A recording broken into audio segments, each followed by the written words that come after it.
जय हिंद students, I am your physics teacher Abdul Kadir. So last video में हमने देखा कि किस तरीके से कैपेसिटर की पैरेलल प्लेट्स के बीच में अगर एक डाइलेक्ट्रिक स्लैब डाल दिया जाए तो क्या इफेक्ट पड़ता है उसकी कैपेसिटेंस के ऊपर, या एक कंडक्टिंग स्लैब डाल दिया जाए तो क्या इफेक्ट पड़ता है उसकी कैपेसिटेंस के ऊपर। तो दोनों ही सिचुएशन में हमने देखा कि कैपेसिटेंस इज इंक्रीजेस, चाहे फिर हम डाइलेक्ट्रिक स्लैब डालें या फिर हम एक कंडक्टिंग स्लैब डालें। अब एक चीज यहां और याद करने की है, थोड़ा सा गौर करने की है कि अगर सपोज कर लो मेरे पास एक कंडक्टिंग स्लैब भी है और एक डाइलेक्ट्रिक स्लैब भी है, दोनों की थिकनेस सेम है, अगर दोनों में से दोनों को ही हम किसी पैरेलल प्लेट कैपेसिटर में रखेंगे तो कैपेसिटेंस को ज्यादा इंक्रीज कौन करेगा। तो ये चीज मैं वो पिछली वीडियो के डिस्क्रिप्शन में लिख चुका था कि कंडक्टिंग स्लैब है वो कैपेसिटेंस को ज्यादा इंक्रीज करेगी if the dielectric slab have the same thickness as the conducting slab. तो आज देखते हैं किस तरीके से डाइलेक्ट्रिक डिफरेंट पैरामीटर्स के ऊपर इफेक्ट डालता है। पैरामीटर्स मतलब charge, potential charge, electric field, potential difference, capacitance and energy stored, इन पांचों के ऊपर क्या इफेक्ट पड़ता है। ठीक है, या ये सपोज करने की बात है कि अगर मान लो ये एक पैरेलल प्लेट कैपेसिटर मेरे पास है और इस पैरेलल प्लेट कैपेसिटर के बीच में जो ये स्पेस बच रहा था, पूरा सेपरेशन, इसको मैंने डी का नाम दे दिया, अगर इस सेपरेशन को कंप्लीटली फिल कर दिया जाए with the dielectric, then what is the effect on the different parameters. तो उस केस में क्या होगा, इसके दो केस बनेंगे भाई। पहला केस हम लेके चलते हैं when battery is disconnected from the capacitor. When battery is disconnected, ठीक है, बैटरी को क्या किया हमने, डिस्कनेक्ट कर दिया, डिस्कनेक्टेड फ्रॉम द कैपेसिटर। अब बैटरी को कैपेसिटर से डिस्कनेक्ट हमने कर दिया है। अब मान लेते हैं ये कैपेसिटर हो गया हमारे पास और इनिशियली हमने इसके साथ बैटरी कनेक्ट की थी। बैटरी कनेक्ट करने के बाद इसके ऊपर चार्ज आ गया, let K be the charge on the plate of the capacitor. Plate capacitor इस तरफ पॉजिटिव और इस तरफ माइनस हो गया। Let C not, right, V not, E not, U not and Q be the initial parameters.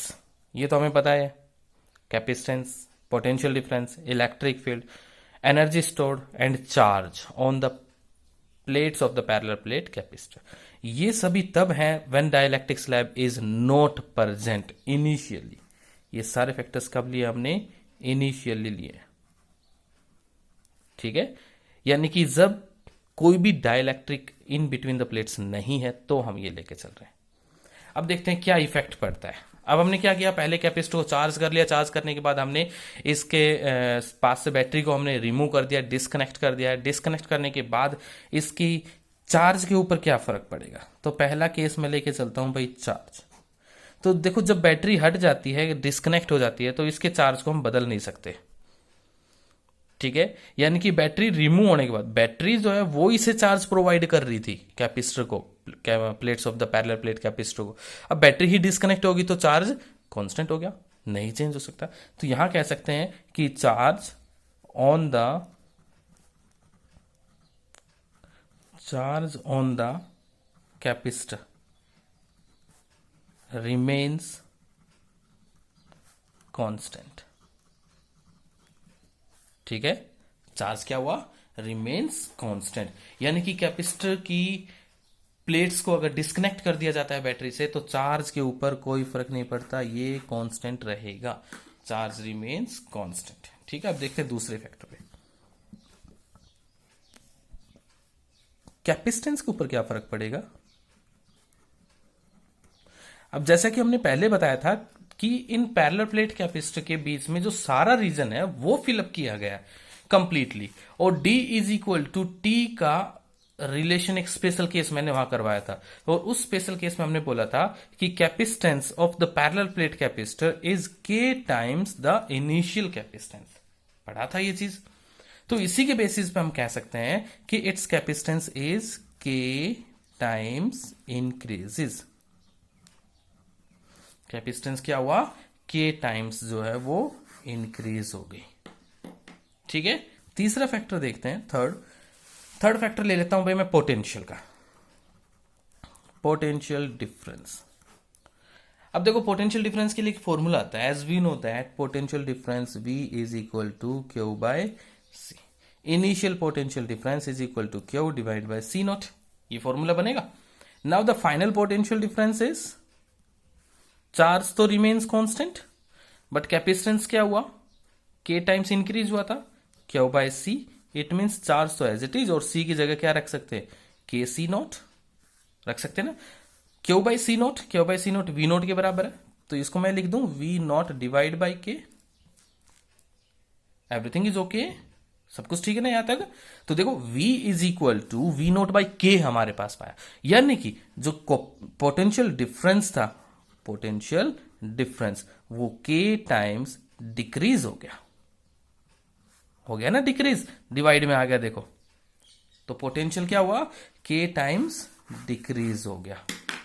ठीक है, उसके बाद नेक्स्ट पैरामीटर नंबर 4, नंबर 4 पे क्या लिया हमने ले लिया इलेक्ट्रिक फील्ड। और इनिशियली इलेक्ट्रिक फील्ड और पोटेंशियल डिफरेंस में एक रिलेशन होता है भाई, आई थिंक आपको पता होगा कि E is equal to V by D, potential per unit distance is equal to electric field. ठीक है, राइट। अब देखो डाइलेक्ट्रिक स्लैब डाला तो सेपरेशन के ऊपर तो कोई फर्क नहीं पड़ा, डी रिमेन्स कांस्टेंट। इनिशियली अगर मैं बात करता हूं तो इनिशियली ये सब कुछ था, इनिशियल पोटेंशियल ले लिया, इनिशियल इलेक्ट्रिक फील्ड भी हो गया, सेपरेशन अभी भी वही है डी, तो इसमें कोई चेंज है ही नहीं। नया इलेक्ट्रिक फील्ड कितना होगा, नया पोटेंशियल बाय डिस्टेंस, नया पोटेंशियल कितना बना, वी नॉट बाई के, तो इसकी जगह लिख दे वी नॉट बाई के, और ये वाला D as it is, V not by D E not के बराबर, तो ये लिख दे E not divide by K. ठीक है, यहां तक सब कुछ। तो यहां से क्या पता चला कि इलेक्ट्रिक फील्ड जो था वो भी k टाइम्स डिक्रीज हो गया। ठीक है, ये भी electric field is k times decreases, right. और लास्ट फैक्टर हमारे पास आता है नंबर 5। नंबर 5 में ले लेता हूं भाई एनर्जी स्टोर्ड को, एनर्जी स्टोर्ड। और एनर्जी स्टोर्ड का फॉर्मूला एक आता है हमारे पास, that energy stored is half, U naught लिख रहा हूं भाई मैं, half Q square divide by C. लिख सकते हैं, लिख सकते हैं ना, क्यू स्क्वेयर डिवाइड बाय सी।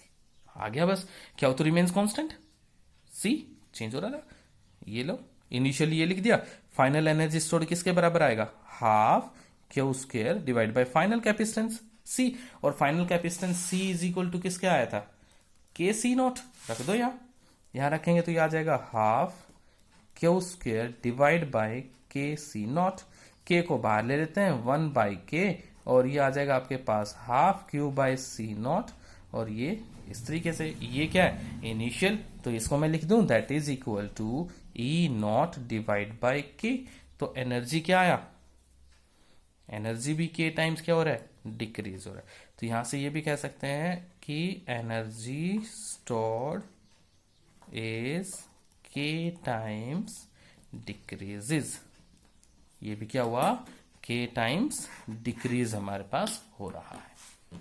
ठीक है, अब दूसरा फैक्टर आता है हमारे पास, व्हेन बैटरी इज कनेक्टेड, ये सेकंड फैक्टर है अभी। ठीक है, बैटरी को कनेक्ट कर रखा हमने। अब देखो बैटरी को कनेक्ट कर रखा है तो बैटरी पोटेंशियल डिफरेंस को मेंटेन रखेगी, उस पोटेंशियल डिफरेंस को चेंज नहीं होने देगी। इसलिए पहला फैक्टर मैं लेके चल रहा हूं यहां पोटेंशियल डिफरेंस का, क्योंकि बैटरी रिमेन्स कनेक्टेड है, बैटरी को नहीं बदल रहे हैं, इसलिए बैटरी वहां पोटेंशियल डिफरेंस को चेंज नहीं करने देगी। As we know that battery is the source of potential difference, तो पोटेंशियल डिफरेंस में कोई भी चेंज नहीं होगा, नो चेंज। ठीक है, चलो बहुत अच्छी बात है। कैपेसिटेंस के ऊपर क्या फर्क पड़ेगा, कैपेसिटेंस। अब कैपेसिटेंस का तो सीधा सा बताया गया था कि डाइलेक्ट्रिक स्लैब डालने से के टाइम्स इंक्रीज हो जाएगी, उसमें तो बैटरी और नॉट, बैटरी कनेक्टेड या बैटरी नॉट कनेक्टेड का तो कोई इफेक्ट पड़ता ही नहीं है, तो इसलिए कैपेसिटेंस क्या होगा, के टाइम्स इंक्रीज हो जाएगी। ठीक है, as we know that capacitance is equal to K C not. इस रिलेशन के अकॉर्डिंग। तीसरा पार्ट हमारे पास आता है थर्ड पार्ट मैंने ले लिया, पोटेंशियल का ले लिया, चलो पोटेंशियल हो चुका, चार्ज का ले लेते हैं। चार्ज के ऊपर क्या फर्क पड़ेगा? अब देखो चार्ज का एक फॉर्मूला आता है, Q is equal to C V, आता है ना फॉर्मूला, वेरी गुड, सबको याद है यार, Q is equal to C V. तो वी रिमेन्स कॉन्स्टेंट, सी की जगह क्या लिख सकते हैं, ये इनिशियल चार्ज में अगर कहूं क्यू नॉट तो सी नॉट वी के बराबर आएगा। नया चार्ज क्यू किसके बराबर आ जाएगा, that will be equal to नई कैपेसिटेंस और पोटेंशियल डिफरेंस। नया कैपेसिटेंस किसके बराबर है, के सी नॉट इंटू वी के बराबर, सी नॉट वी पुराने वाले चार्ज के बराबर, तो के इंटू क्यू नॉट ये आ जाएगा। यानी कि चार्ज के टाइम्स इंक्रीज हो गया भाई, हो गया के टाइम्स इंक्रीजेस, चार्ज के टाइम्स इंक्रीज हो गया। ठीक है, अब फोर्थ फैक्टर ले लेते हैं भाई। फोर्थ फैक्टर मैंने ले लिया इलेक्ट्रिक फील्ड का। इलेक्ट्रिक फील्ड, अब देखो इलेक्ट्रिक फील्ड के लिए रिलेशन हमने बताया था अभी कि electric field is equal to potential divide by distance होता है। Electric field is equal to potential by distance. अब देखो बैटरी को कनेक्ट रखेंगे तो पोटेंशियल डिफरेंस नॉट चेंज, और सेपरेशन बिटवीन द प्लेट तो हम पहले ही चेंज नहीं कर रहे थे, ये तो वैसे चेंज नहीं हो रहा। इट मीन्स इलेक्ट्रिक फील्ड भी क्या रह गया,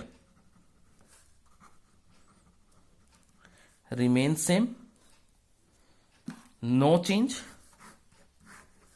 क्योंकि देखो यहां ना तो वी चेंज हो रहा है ना डी चेंज हो रहा है, इलेक्ट्रिक फील्ड भी नो चेंज। ठीक है, fifth factor energy store, energy stored, और एनर्जी स्टोर्ड मैं यू नॉट से इसे रिप्रेजेंट कर रहा हूं, और इसका फॉर्मूला था हाफ सी वी स्क्वायर, होता है ना फॉर्मूला। इनिशियली लेके चले तो सी नोट कर दूं मैं यहां, half C note V square के बराबर। Now the energy stored is half C V square, क्योंकि पोटेंशियल रिमेन्स कांस्टेंट, सी को मैंने नया कैपेसिटेंस ले लिया है, but new capacitance is equal to K C not, तो ये आ जाएगा आपके पास हाफ इंटू के सी नॉट वी स्क्वायर। के को बाहर ले लिया, आपके पास बचा half C naught V square, half C naught V square U naught के बराबर, तो क्या आ गया, U is equal to K U naught, यानी कि एनर्जी के टाइम्स इंक्रीज होगी भाई, हो गया के टाइम्स इंक्रीजेस, वेरी गुड, ये आ गया आपके पास के टाइम्स इंक्रीजेस। ठीक है, तो ये था भाई हमारे पास व्हेन बैटरी इज कनेक्टेड और नॉट कनेक्टेड। ये पैरामीटर्स बहुत ही बार पूछे जाते हैं, मेनली ये पैरामीटर्स जो हैं वो एक्सटर्नल एग्जामिनर इन प्रैक्टिकल एग्जामिनेशन बहुत ज्यादा पूछता है भाई। ठीक है, चलो तो ये था भाई हमारे पास नेक्स्ट आर्टिकल। इसके बाद हमारे पास आता है collecting action of hollow conductor, यानी कि कोई होलो कंडक्टर है, अगर हम उसे चार्ज प्रोवाइड करते हैं तो वो चार्ज को क्या करेगा, अपने अंदर एक्सेप्ट करेगा और अपने सरफेस के ऊपर उसे फैला लेता है। ठीक है, एनसीईआरटी में ये एक क्वेश्चन भी है जिसमें ये बोला गया कि हमें मान लेते हैं कि एक सॉलिड स्फीयर है और इस सॉलिड स्फीयर को एक स्फेरिकल सेल के अंदर रख दिया, जो बाहर वाली है वो है स्फेरिकल सेल और अंदर जो है वो है आपके पास सॉलिड स्फीयर। ठीक है, अब वो कह रहे हैं कि इन दोनों को आपस में वायर के साथ कनेक्ट कर देते हैं। बाहर जो स्फेरिकल सेल है इस पे कैपिटल क्यू चार्ज है, अंदर जो सॉलिड स्फीयर है इसके ऊपर स्मॉल क्यू चार्ज है। जो स्फेरिकल सेल है इसकी रेडियस है आर के बराबर, सॉलिड स्फीयर है इसकी रेडियस है स्मॉल आर के बराबर, where capital R is greater than the small R, ये सब चीजें। तो अब वो पूछेगा कि ये बताइए कि चार्ज स्फेरिकल सेल से सॉलिड स्फीयर की तरफ आएगा या सॉलिड स्फीयर से सेल की तरफ जाएगा। अब action of hollow charge conductor ये हमें बताता है कि चार्ज जो है वो सॉलिड स्फीयर से बाहर की तरफ जाना चाहिए, ऐसे जाना चाहिए। क्यों जाना चाहिए? As we know that charge flow तब करता है जब पोटेंशियल डिफरेंस आता है, without potential difference charge flow करेगा ही नहीं, राइट? तो पहले यह साबित करो कि यहां पर जो पोटेंशियल है वो कम है, यहां पर जो पोटेंशियल है वो ज्यादा है, इसीलिए पोटेंशियल डिफरेंस की वजह से चार्ज फ्लो करेगा from high potential to the lower potential. अब ये चीज हमें प्रूव करनी है बस, ठीक है, तो इसके लिए हमने ये सारे पैरामीटर्स कंसीडर कर ही लिए। एक सॉलिड स्फीयर हमारे पास है having the radius small R, एक स्फेरिकल सेल है having the radius capital R where capital R is greater than small R. तो यहां कह दूं पोटेंशियल ऑफ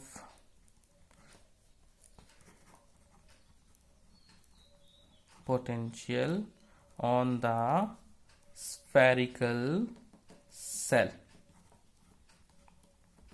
अब देखो स्फेरिकल सेल के जो सरफेस है इसके ऊपर हमें पोटेंशियल निकालना है। अब यहां पोटेंशियल की बात करूं तो दो पोटेंशियल काम करे, एक तो इसका खुद का ऑन और एक इसकी वजह से सॉलिड स्फीयर की वजह से। ठीक है, तो इसका खुद का जो पोटेंशियल है वो आपके पास बनेगा, फॉर्मूला तो आपको याद ही होगा, के क्यू डिवाइड बाय आर हो गया इसका खुद का तो, और प्लस इसकी वजह से भी तो पहुंचा है कुछ ना कुछ पोटेंशियल, तो कांस्टेंट के और क्यू और डिवाइड बाय डिस्टेंस यहां से और यहां तक सरफेस के ऊपर पूछ रहे हैं हम, स्फेरिकल सेल के सरफेस के ऊपर, और सरफेस तक का जो डिस्टेंस है वो है कैपिटल आर। हो गया, let this is the equation number 1। अब बात आती है भाई सॉलिड स्फीयर की, इसकी। अब सॉलिड स्फीयर के सरफेस के ऊपर एक तो इसका खुद का पोटेंशियल है, ठीक है, और एक इस स्फेरिकल सेल की वजह से भी है। और as we know that conducting spheres या कंडक्टर कोई भी हो, inside the conductor electric field is always zero and potential is always constant which is equal to the potential at the surface. इसका मतलब जो इस बड़े वाले स्फेरिकल सेल के सरफेस के ऊपर पोटेंशियल है वही पोटेंशियल इसके अंदर भी है। Are you getting this? Very good. तो इस सरफेस के ऊपर दो पोटेंशियल काम करेंगे, एक तो इसका खुद का और एक इस स्फेरिकल सेल का। अगर हम दोनों को यहां अप्लाई करें तो क्या आएगा वो देख लेते हैं। Now the potential on the solid sphere, potential on the solid sphere, solid sphere पे पोटेंशियल कितना है? जो पहले वाला पोटेंशियल हमने किया था वो था भाई आउटर सरफेस के लिए, इसलिए मैं वहां ओ लगा देता हूं फॉर द आउटर सरफेस, और ये हमारे पास है इनर सॉलिड स्फीयर के लिए, तो इसको मैं आई ले लेता हूं इनर। ठीक है, are you getting this? Very good. तो ये हो गया, कितना आएगा? एक तो इसका खुद का देखेंगे तो के क्यू स्मॉल इसके बराबर आएगा, प्लस स्फेरिकल सेल की वजह से K Q divide by capital R इसके बराबर आएगा। Are you getting this? Very good. ये रिलेशन आ गया हमारे पास पोटेंशियल डिफरेंस। ठीक है, अब मैंने निकाल दिया भाई potential difference between inner and outer spheres. कितना आ जाएगा? V I minus V O. Outer के लिए ओ था हमारे पास। वी आई की वैल्यू आपके पास है K Q divide by small R plus K Q divide by capital R, फिर माइनस वी ओ की वैल्यू हम निकाल चुके थे, ये वी ओ की वैल्यू थी K Q divide by capital R, K Q divide by capital are.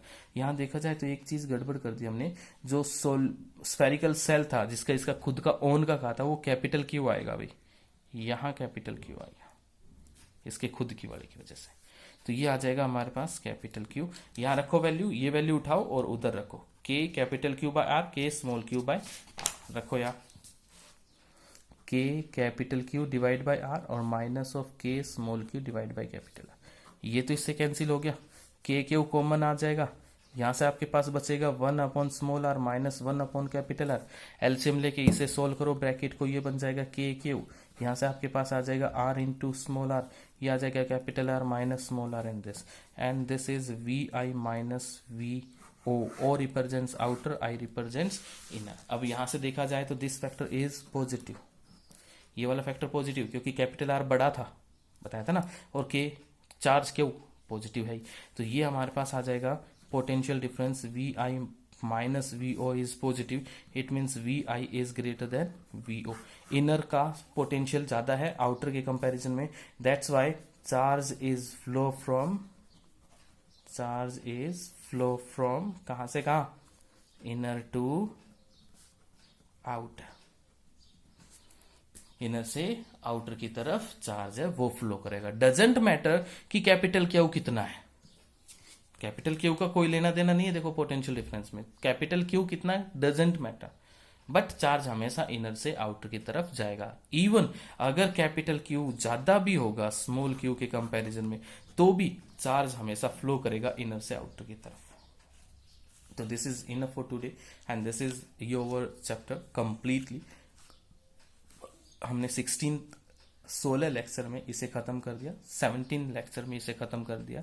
तो आज ये चैप्टर आपका कंप्लीट होता है। इससे रिलेटेड जो न्यूमेरिकल्स हैं वो आपको सोल्व करने हैं। Thank you very much.